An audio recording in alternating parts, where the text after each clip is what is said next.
ಬೇಸಿಗೆಗಾಲದಲ್ಲಿ ಇದು ಬಿಟ್ಟುಗದ್ದೆ.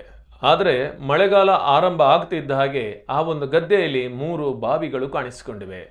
ಸಾಮಾನ್ಯವಾಗಿ ಬೇಸಿಗೆಗಾಲದಲ್ಲಿ ದನ ಕಟ್ಟುತ್ತಿದ್ದಂತಹ ಬಿಟ್ಟುಗದ್ದೆಯಲ್ಲಿ 3 ಜಾಗಗಳಲ್ಲಿ ಆಳ ಕಂಡು ಬಂದಿದೆ. ದಿಢೀರನೆ ಬಾವಿ ಪ್ರತ್ಯಕ್ಷ ಆಗಿದೆ. ಈ ಬಗ್ಗೆ ಅಲ್ಲಿನ ಸ್ಥಳೀಯರು ಮಾಹಿತಿಯನ್ನು ನೀಡಿದ್ದಾರೆ. ಜೊತೆಗೆ ಈ ಘಟನೆ ಪರ್ಕಳದ ಮಾಣಿಬೆಟ್ಟುವಿನಲ್ಲಿ ನಡೆದಂತದ್ದು. ಮಾಣಿಬೆಟ್ಟುವಿನ ರತ್ನಾಕರ್ ನಾಯ್ಕ್ ಎಂಬವರ ಮನೆಯ ಸಮೀಪದ ಈ ಒಂದು ಬೆಟ್ಟುಗದ್ದೆಯಲ್ಲಿ ಬಾವಿ ಹೊಸದಾಗಿ ಕಂಡು ಬಂದಿದೆ. ಸದ್ಯಕ್ಕೆ ಅಲ್ಲಿ ಆಳೆತ್ತರದ ಹುಲ್ಲು ಬೆಳೆದಿರೋದ್ರಿಂದ ಬಾವಿ ಮೇಲ್ನೋಟ ಕಾಣಿಸಲ್ಲ. ಆದರೆ ಹತ್ರ ಹೋದಾಗ 3 ಕಡೆ ಇಂತಹ ಒಂದು ಆಳ ಪ್ರದೇಶ ಗೋಚರಿಸಿದೆ.